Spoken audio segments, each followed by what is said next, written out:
Okay, so you've had a really intense 2 weeks. You guys have been learning for around 8 to 9 hours a day. What I want to do here is try to give you a framework where you can digest a lot of the stuff that you learned.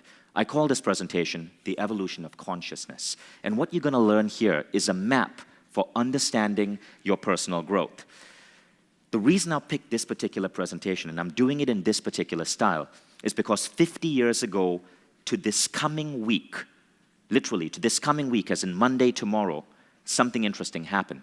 It was 1968, and on CBS television, a man called Alan Watts made one of his first appearances. That's what the footage looked like. It was CBS television. It was a program called Camera 3, and Alan Watts went on with a group of students. What's the matter with this? To teach his unique philosophy of Zen to America. Yeah. Now, in that program, Alan Watts asked people these 3 questions. He said, if you ponder these questions enough, it unlocks a lot of new meaning in your life. The questions are, who am I? What do I desire? And what do I know? Now, these questions sound simple enough, right? But it goes way deeper. Last week, I was with Alan's son, Mark Watts. It was me, the Mind Valley team, and Mark's team. We are working on a new quest with Alan Watts.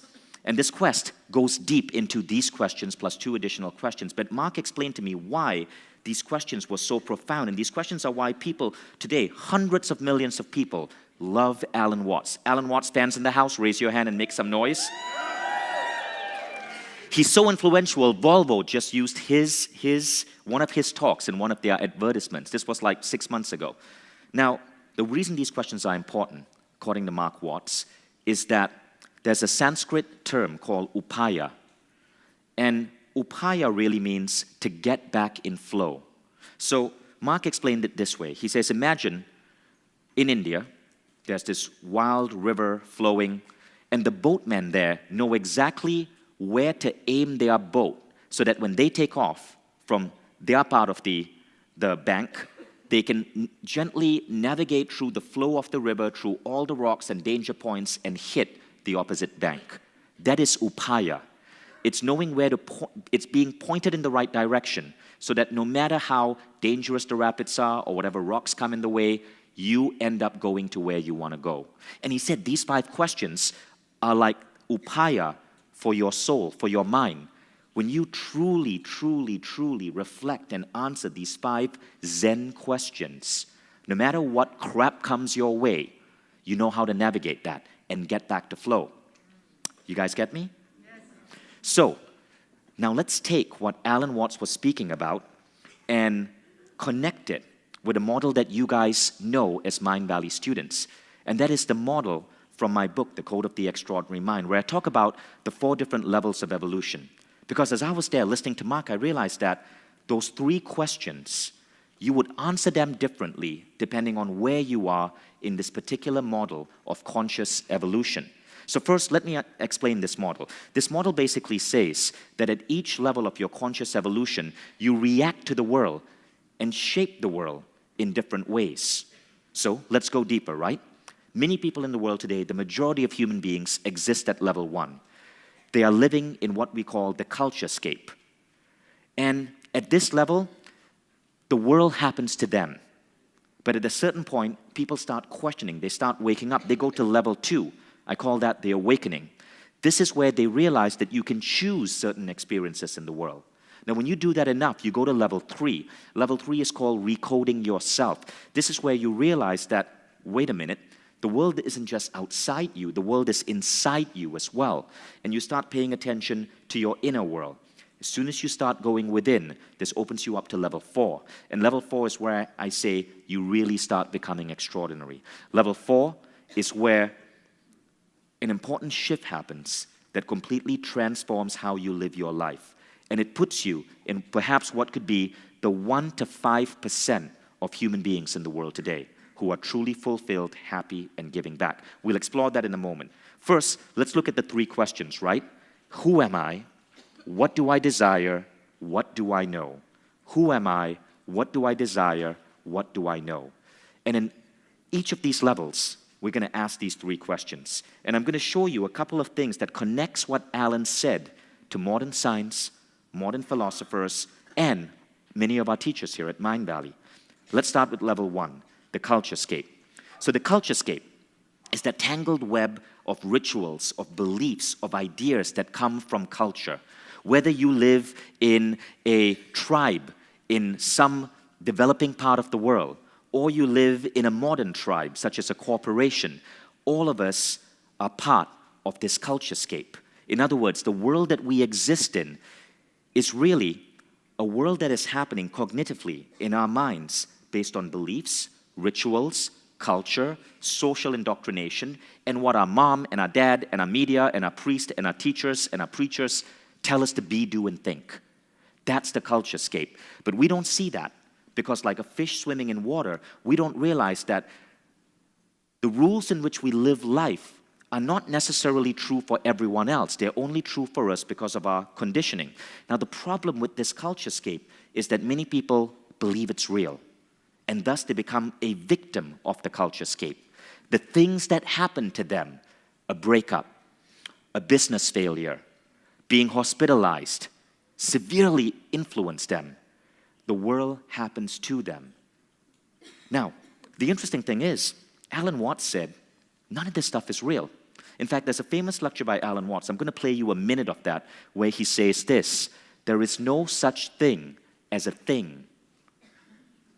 9 to 5 is a thing. No such thing. Marriage, religion, God, mindfulness, none of these exist. They are simply ideas in our head. Listen to Alan explain it in his cool accent. And so what I would call a kind of a basic problem we've got to go through first is to understand that there are no such things as things. That is to say, separate things or separate events. That is only a way of talking. And if you can understand this, you're going to have no further problems. I once asked a group of high school children, what do you mean by a thing?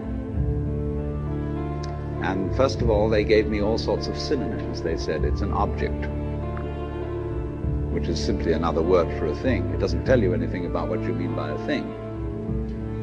And finally, a very smart girl from Italy who was in the group said a thing is a noun. And she was quite right. A noun isn't a part of nature, it's a part of speech. There are no nouns in the physical world. There are no separate things in the physical world either. See, the physical world is wiggly. The clouds, mountains, trees, people are all wiggly. And only when human beings get working at things, they build buildings in straight lines and try and make out that the world isn't really wiggly. But here are we sitting in this room all built on straight lines, but each one of us is as wiggly as all get out. So there's no such thing as a thing. Think about it. Everything that we often label a thing only exists because it is a noun in our heads. Now, this sounds philosophical, right? But what if modern science is now saying that's true? I want to introduce you to a really fascinating idea. So, let me explain it this way. Our ears hear the sounds of the world around us, right? We hear the sounds outside us. But what if we could hear the sounds inside our body? Now, if you could hear the sounds inside your body, it would be really, really, really messy. You'd hear your heartbeat, you'd hear your lungs breathing, you'd hear your hormones going in all directions, you'd hear blood flowing through your body, you might hear your kidneys doing what kidneys do, and your liver doing what livers do, and your stomach juices churning. It would be messy, and you wouldn't be able to concentrate on anything else. And so how do we evolve? We evolve to listen to what's going on outside, but not to listen to what's going on inside. Or do we? Because one scientist suggests that we do listen to what's going on inside. We just don't hear it as sounds. We hear it as emotion. Your emotions are governed by what's going on inside you. And then we give a label to these emotions: jealousy, anger, hate, joy, happiness, but it's nothing more than what's going on inside you. Now, as crazy as this sounds, let me tell, I've got to share this with you. This is a picture of Tahiti. In Tahitian culture, there is no word for sadness. In fact, there's a famous book called On Emotions by a scientist called Lisa Feldman Barrett. And she says in our culture, meaning the US culture, we have sadness. But in Tahitian culture, they don't have that. Instead, they have a word whose closest translation would be the kind of fatigue you feel when you have the flu. Imagine that. There is no sadness. Now, what she's saying is even deeper than this. What she's saying is that emotions are not a thing. Just as Alan Watts said, emotions are not a thing. In fact, there are only 4 different emotions. There is unpleasant, pleasant, arousal, or calm. Arousal, calm, pleasant, unpleasant. And everything we feel in the world that we give a label to is really the intersection of these 4 basic emotions, which are based on the chemistry going on in our body. So check this out. This might be jealousy to American culture. To a different culture, they might label it different. You're feeling unpleasant, more unpleasant than pleasant, but still slightly aroused by an object someone else has. Jealousy. This might be the emotions you feel on a first date. Arousal, you're feeling pleasant, a little bit of unpleasant there, you're wondering if you're doing things okay, and you're mostly jittery, so you're not so calm. All that's going on is these 4 emotions grow and shrink within our bodies, and then we give it a name, and that name defines how we experience it. Now, Lisa Barrett goes on to say this. She says, if you know the word for an emotion, if you hear the word often, then it becomes much more automatic. Just like driving a car, it gets triggered more easily, and you can feel it more easily. In short, would we experience jealousy if there was no English word for jealousy? Would we experience hate if there was no word for hate? It's an interesting question to ask ourselves. But this idea of a thing not being a thing goes on to everything that we do in the world. Every construct of human society that we often give a name to. So, in this first stage of consciousness, the mistake that people make is that they associate who am I with a thing. Who am I is your vocation. I'm a lawyer. I'm a doctor. I'm a meditation instructor. Then they associate what do I desire with a thing. Well, I want love. I want wealth. Those are things that don't really exist in the real world. Then they associate what do I know with a thing. I want to be peaceful. I know that I am a kind person. I know that God has my side. But kindness, God, they don't exist. They are nothing more than labels that we have given things that we have created in the culturescape. You see how this works? Basically, like the ancient Indians said, we are living in an illusion or Maya. And when you go as deep into this philosophy, you start to see that illusion. And this is what happens next. You go into what is generally an awakening. You start to understand that this illusion is only there because you're blindly following the language and the culture of your forefathers and the media and the politicians and the newspapers and mom and dad. Now, this illusion is so pervasive that the words that you learn as a child determine what you see in life. So check this out. There was a study that showed that certain cultures cannot see colors the way we see them. So there was a famous podcast, and in the podcast they spoke about this phenomenon that this historian was studying, where in the ancient world there was no word for the color blue. And he asked, did people see blue 2,000 years ago? Because if you look at Homer's Iliad, right, which was written around 2,300 years ago, there is no mention of the color blue. The sea is referred to as the wine dark sea. No mention of blue. You look at ancient Chinese texts, no mention of blue. So does blue exist? So he wanted to figure this out. So he went to this tribe called the Himba tribe in Namibia. And he showed them this television screen with these green squares. And can you see the blue square? Say yes if you can see the blue square. Well, guess what? The Himba people, they could not see the blue square. They couldn't pick it out. They have no word for the color blue. But they have over a dozen words for the color green. So when he showed the Himba people this slide, they could instantly see which square was a slightly off shade of green. Can you guys see the square with the off shade of green? I like how you flip-flop, right? Yes, no. But the Himba people could instantly see that. Again, they have more words for the color green, less words for the color blue. Now, it's the same with Russian speakers. Russian speakers have 2 different words for the color blue. Any Russian speakers in the house? Okay, what is the, shout out the 2 Russian words for the color blue? Sini and igolobloy. Something and something. But Russians have 2 words for the color blue. Scientists show that Russians are 5% better at identifying shades of blue than Americans and other English speakers, right? So the words we get used to govern what we see in the world, which raises the question, bad emotions that we feel, are we simply feeling them because our parents gave that emotion a name? Do you really see something if you don't have a word for it? Now, when you start understanding this, you start to see that we exist in a world that is filled with bullshit rules or rules. And these rules govern so many things about how life is meant to work. And so I want to introduce you to another Zen philosopher. This guy has a different take on it. And his take allowed him to do some really amazing things in the world. Listen to this Zen philosopher. When you grow up, you tend to get told that the world is the way it is, and your life is just to live your life inside the world, try not to bash into the walls too much, try to have a nice family life, have fun, save a little money.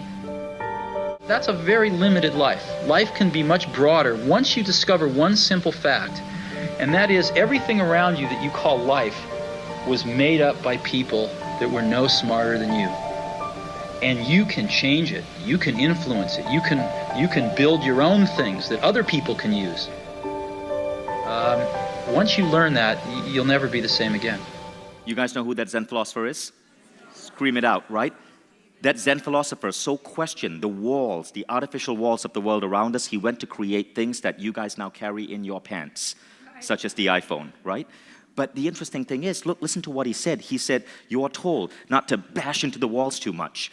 But pretty soon you realize that all of these rules were made up by people no smarter than you, and you can question them, you can challenge them, you can build your own things that people can use. And that's where, at this stage of awakening, questioning starts entering your mind. But we are so trained as a culture to not question. How many of you here as kids, when you ask questions, you know how kids go, they're like, why? And your parents are always going to say, because I told you so. And so we're trained to not ask these questions. At level 2, though, you start going back to that childhood nature of questioning. You start realizing the world is bendable. You don't like the 9-to-5, great. You start your own company or you introduce flexi-time. You don't like religion, no problem. You join Mind Valley and just learn from spiritual teachers. Life can happen to you or life can happen from you. And at this world, at this level, life is emerging from you. You are creating the world as you want to see it. You don't like the university system, you create Mind Valley U. You don't like the way mobile phones work, you create the iPhone. Now, it doesn't have to be something as big as that.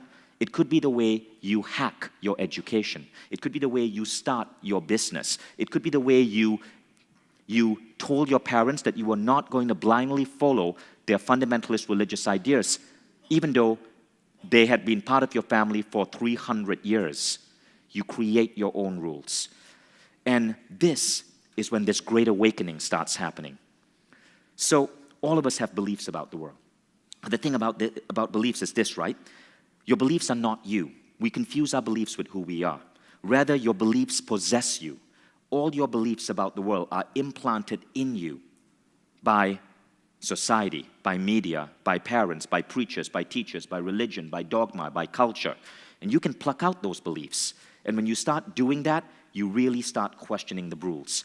Michael Beckwith said it best yesterday. He said this, the world as you see it is an artifact of a previously held point of view. Your eyes are always looking at the past. Everything we see in this room, as we get out of this room, as we go home, as we survive in the world, as we go to our jobs, it's looking at artifacts of the past. And at this level, the level of awakening, you come to see that. And so you're constantly thinking about how can you create a new world that suits how you want to live life. And so you know that thing about how thoughts create reality? At this point, it's true. And it's not the mumbo-jumbo version of your mind creating reality. Not that that's not real. Here your thoughts are actually creating reality because you are questioning the cognitive plane. You are questioning the rules and the assumptions and the cultures and the beliefs that we hold on to so tightly, thinking they are real. Many of these have hit their expiration date, but people still leave it in their fridge like sour milk. Now what you're doing is opening the refrigerator door, looking at what rules, what beliefs have hit that expiration date and discarding it, and then creating your own stuff to put in that refrigerator. Now, we come to the three questions. Who am I? What do I desire? What do I know? And you find that how you answer these questions is really, really, really different. Who am I? You may no longer be a traditional vocation. You may decide that you are a philosopher mystic, or you are a tribe builder engineer. You're creating your own vocations. What do I desire? Often you desire things that other people do not desire because their desires are coming from this rule book of the culturescape. You have your three most important questions. You have your life book. You want to create a new life for yourself. But the biggest question that really, really, really gets addressed when you hit this level is, what do I know? What do I know? Alan Watts suggests an exercise. He calls it the two list. He says, make a list, and please do this when you get home. Make a list of everything that you know because you experienced it. And then make a list of everything that you know because someone told you it was true. It's a really interesting exercise because pretty soon you understand that so many things that you think are true are only true because someone told you they were true. Somebody told you that you need to own a car. Somebody told you that you need to send your kids to school. Somebody told you that your body is going to be prone to aging. Somebody told you that obesity was in your genetics.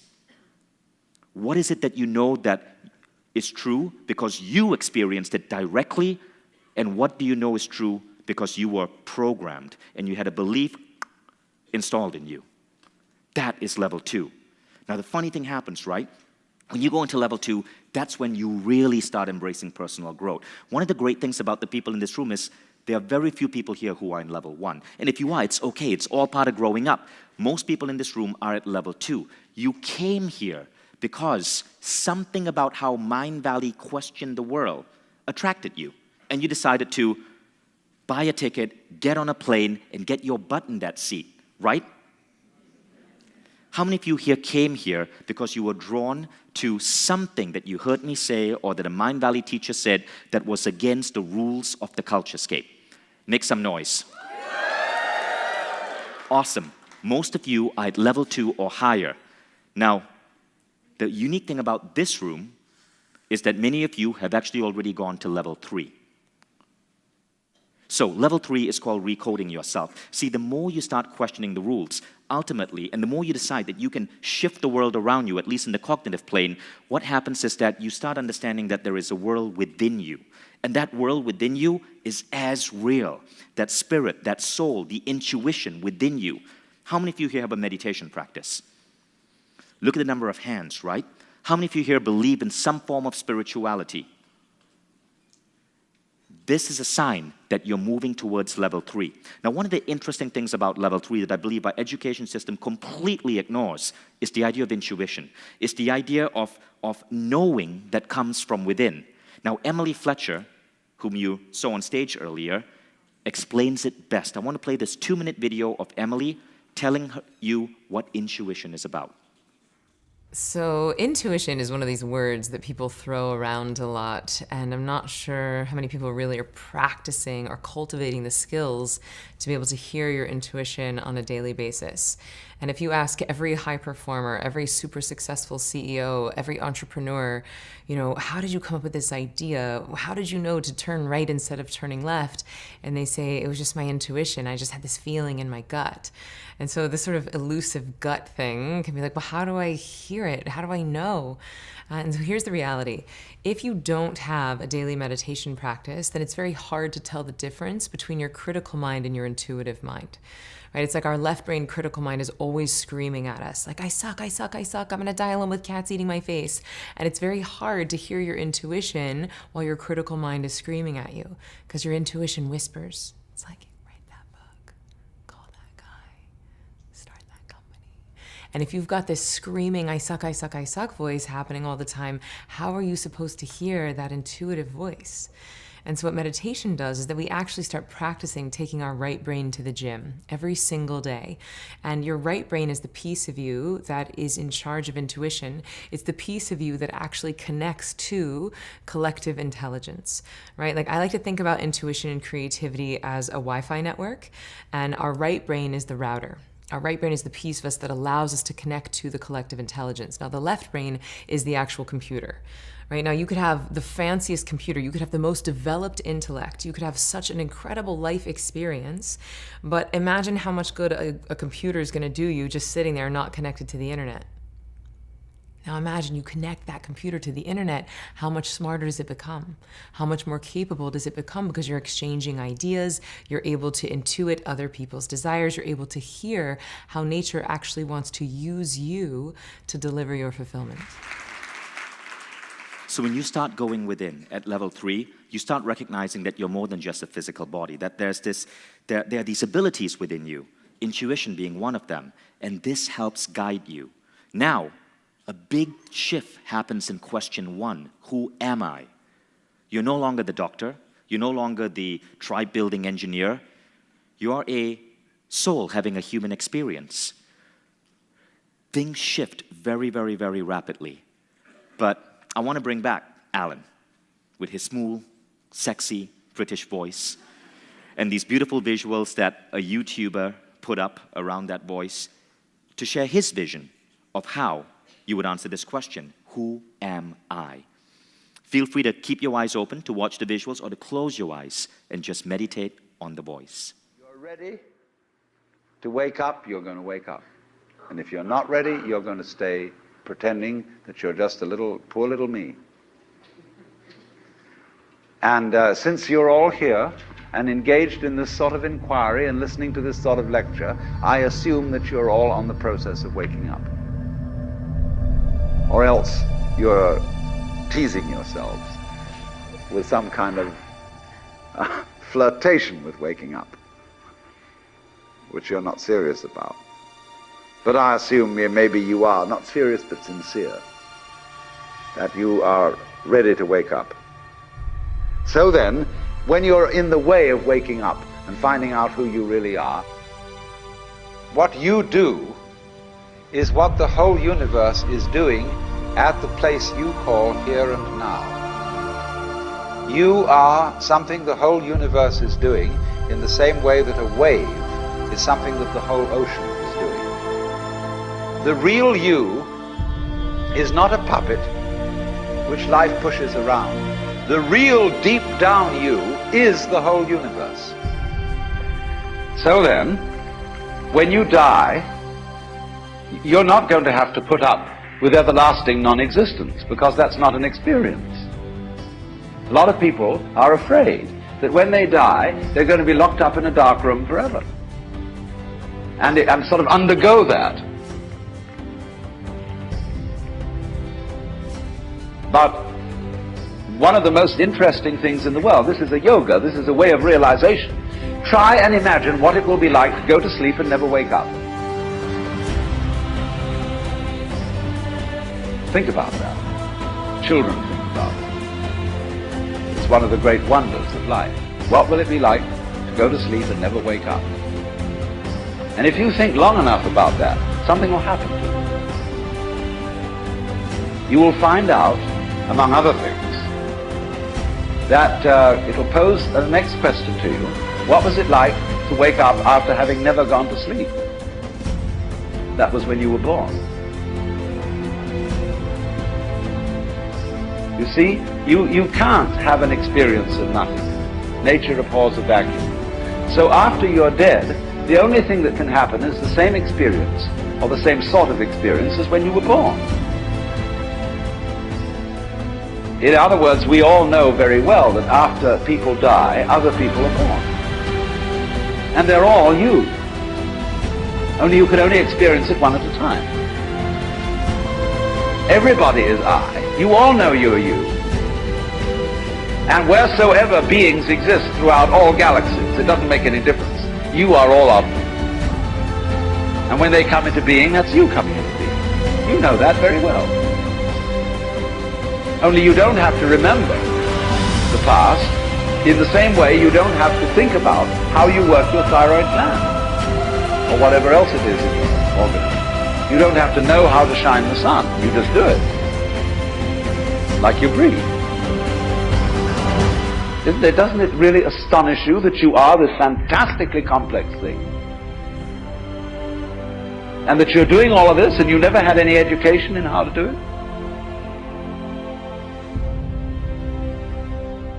Wasn't that beautiful?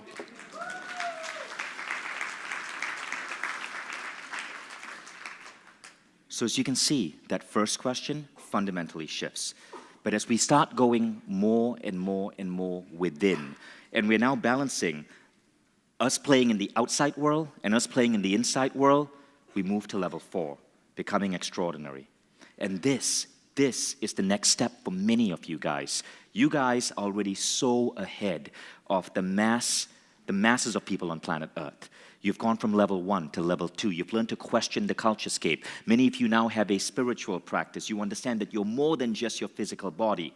Level 4 is where we want you to get to next. Level 4 is what we call becoming extraordinary. Now what happens at level 4? Well, something funny happens the more you meditate. The more you practice these spiritual practices, the more you realize that you're more than your physical body. At the same time, you realize that you are so much beyond your body, and that you really extends to all other human beings and all life, and in fact, the entire planet. You really is a part of a greater whole, unity. And to explain this idea, I want to bring in Neale Donald Walsch. You see, in Conversations with God, Book 3, Neale said something really interesting that I always remembered. Even though I read that book like 20 years ago, he said the number one value of advanced civilizations, the one thing that gets them to that level of being an advanced civilization, that eradicates war, that eradicates poverty, that makes living so much a joy, is this one idea, unity. There is only us. Let's hear Neale say that. It's very powerful for us to embrace the notion of no separation, the notion of unity, because suddenly we begin to live and to experience life in a dramatically different way. We see everyone else as part of us, and everything else as part of us as well. And that includes that essence of life that some people call God. And so we begin to see things differently, to act differently, to react differently, and to experience ourselves in a brand new way, a way that can change your life forever. It would take me far too long to describe the benefits of that, but I'll give you an idea. Try it. Just try it for 24 hours. Imagine that everyone else who crosses your path is an extension of you, is one of the wonderful fingers on the hand that you are. And imagine that everything that you think and say and do with regard to that person, you're thinking and saying and doing with regard to yourself. And as you begin to change the way you interact with other people, you will discover the powerful, powerful benefits of the notion of unity. This is the single idea that could change the world virtually overnight and make everything better than we ever imagined it could possibly be. It could, in fact, produce heaven on earth. So if you'd like to have one single tool that could advance your spiritual evolution overnight, this is the tool. Unity, the oneness of all things. Thanks for listening, and enjoy your experience of oneness. So now the magic happens, right? As Neale said, as we start embracing this idea of unity, we realize we are one race, the human race. We realize that how we vote, how we start a business has to start acknowledging this. We have to stop embracing politicians who try to gain votes by telling us that we are separate from other people, whether they are Britain versus Europeans or Americans versus Mexicans. We have to go for the politicians that speak of unity. It's not easy because there's a deep part of our brain, the amygdala, that has evolved to fear people who look different. It's actually part of our evolutionary bias. But as you go into level 3 and you start tapping into your soul, you learn to overwrite that. And unity is that answer. Unity should be the number one principle we teach our children. That yes, they can embrace the flag of their country, but that we really as a species need an earth flag. That we should start tossing away ideas that create separation, that one culture is better than another, or that our religion is the most efficient one, or that we are the chosen people. And the more you care, the more you expand your circle of compassion to other people in the world, something interesting happens. The greater the opportunity that the universe gives you, because this is the unique quality of level 4. I call it inspiration leading to intention. See, at level 1 and level 2, you have goals. And I heard someone earlier here ask Deborah King, say, I have a problem, I don't have any goals. I'll explain what's going on there. At level 1 and level 2, our society teaches us to have goals. We have a checklist. I want to get this good job. I want to have this much saved for retirement. I want to travel the world. We have goals. These goals are coming from the culturescape. When you get to level 2, the goals come from your soul. They're coming from your spirit. But when you get to level 4, the goals are coming from a completely different place. They're coming from inspiration. Now, what is that inspiration? You could call it God, you could call it the universe, you could call it your superconscious. But inspiration leads to intention. You think you came up with the brilliant idea for that book, or you came up with that brilliant idea for that new program, or you were the genius who came up with the idea for your business, but you were not. You were simply the conduit. You have a boss, and that boss has been whispering in your ear, and she's been telling you and pushing you and inspiring you to make that happen. The inspiration leads to your intention. And then this boss, she's there for you. She clears the roadblocks when you start showing that you have intent and you're going to start moving towards it. So, you don't set goals that are coming directly from you. You hear whispers, as Emily said. You have these little intuitive nudges. You might be showering or waking up in the morning and boom, the idea for that next blog post, or the idea for that next product you have to build, or the idea for that next cause you have to serve. It just hits you.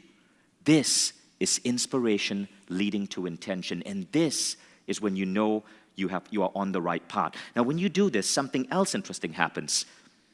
You see, this boss, she doesn't just whisper to you, she clears the way for you. As soon as you show that you're going to take that nudge and act on it, and that you have the confidence to make it happen, luck starts happening on your side. So there are a couple of unique qualities of this state.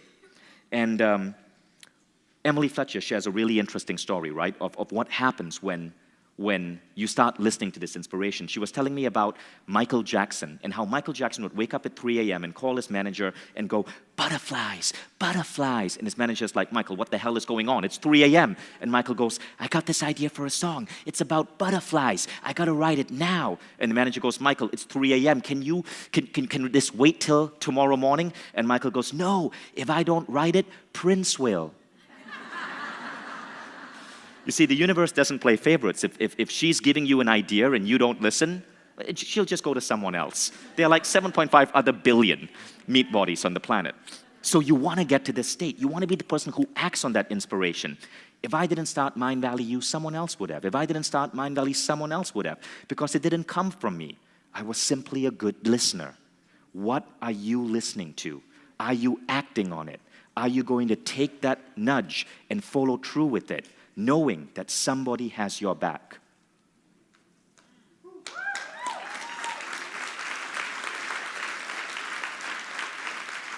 So when you get to this state, there are a couple of different qualities that start emerging, right? I wrote about this in my book. I basically said that we are particles of God having a human experience. We are a particle of God, and I call it a Godicle.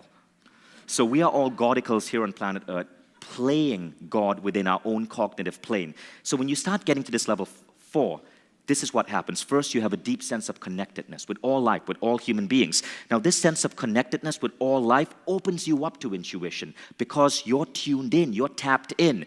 Third, this intuition gives you inspiration, and this inspiration leads to your intention. And fourth, because you are following through on inspired ideas, luck is on your side. Your boss clears the way for you. So when I think of myself as an entrepreneur, it's kind of a conflicting thought because I don't feel I run Mindvalley. I feel I work for Mindvalley. I feel I'm taking marching orders from a higher power that nudges me in terms of what to do. And I constantly try to listen and act on this. In my book, I drew this diagram. Connectedness leads to intuitive insight, leads to being pulled by a vision, leads to a feeling of luck, which leads to further connectedness, which leads to intuitive insight, which leads to being pulled by a vision. Now, I use the word pulled by a vision for a specific reason, right? Michael Beckwith, whom you heard yesterday, said, motivation is rubbish. We need motivation because we need someone to kick our butt to motivate us to chase those goals that we never really feel we need to do as a soul in the first place. So you can be pushed towards a vision if you're in level 1 or 2. But when you get to this level, you don't need motivation. You are pulled by a vision. It's a complete reversal. You don't need someone to crack the whip on you. You wake up every day pulled by a vision because that vision is coming through you. Connectedness. Intuition, inspired action, and luck. So when we talk about people who seem lucky, who seem to have it all, when we talk about the people who are tapped in, the great artists, the great musicians, the great authors, the great entrepreneurs, luck seems on their side. But really, now you know a formula to get there. You have that boss, and you're listening to that inspired action. So you have these 4 qualities of the state. Now, when you know this, you understand how to make a dent in the universe. This is where it gets really interesting. So think of that circle as the culturescape, and think of the dots as everyone else. Every now and then, one of you starts gravitating towards the edges of the circle. And you'll be criticized. You're the misfit, you're the rebel, you're the troublemaker. Criticized by your family, or your corporation, or your society. You can't do that. You can't play too close to the edges. But then, you follow that inspired action. And you create something new. Remember, everything is just a thing, right? You've just created your own new thing. And you push forth the boundary of the circle. And that's the dent in the universe. And now, guess what? They label you a visionary. All of you can start using this formula to become a visionary. It's not that hard. So this is where the middle question in Alan's 3 great questions really comes true, right? What do I desire? So I was asking this when I was interviewing the Alan Watts team. And Justin, are you in the room? Please stand up, Justin. So that's Justin. Justin, run on stage with me. Justin is part of the Alan Watts team. And come up. So Justin is part of the Alan Watts team. And I'm barefoot again. By the no way, worries, like Justin. Yeah. If you follow Alan Watts, you don't need shoes. Shoes are just a thing. Can we get a mic for Justin? So I was interviewing Justin and his partner, Mariah, right? And I asked Mariah, what do you desire? And she said this. She said, look, at a certain point, there were things I wanted, but now I don't desire anything. I want to live in that space of not desiring anything because I know I want to see what the universe unfolds for me. Does that make sense to you guys? And many of you get there, and then you feel guilty. You feel, oh, I don't have goals. But there's nothing wrong with living like that if you're living a life at level 4 and truly serving. Thank you, Justin, for helping me with all the videos in here and for helping bring Alan Watts' legacy to the world. Please give him a round of applause. Thanks. You will see Justin in the new Alan Watts program. Okay? Thanks, yeah. The mission-oriented life is not just giving you meaning. It rewards you with so much more. When you think about people like Elon Musk, the great musicians, the great entrepreneurs, you often find that at some point in their life, they followed a nudge, they followed a hint.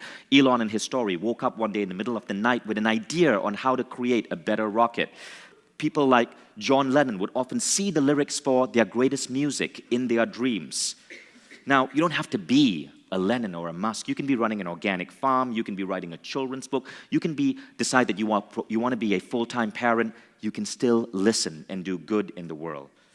And when you do it like that, you really, really, really start to make a massive impact. I want to play this final video for you. And I'm sure you know this lady. Listen to her closing advice. But I want to invite you. I want to invite you to start dreaming like you've never dreamed before, producing like you've never produced before, staying in action like you've never stayed before, and seeing the man, the woman you've never even seen before.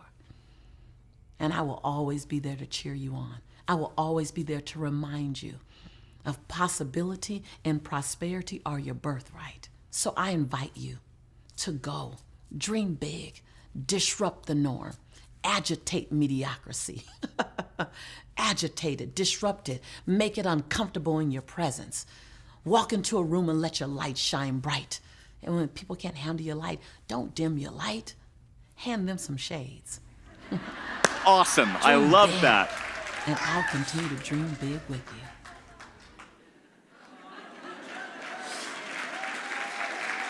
So as we wrap up today,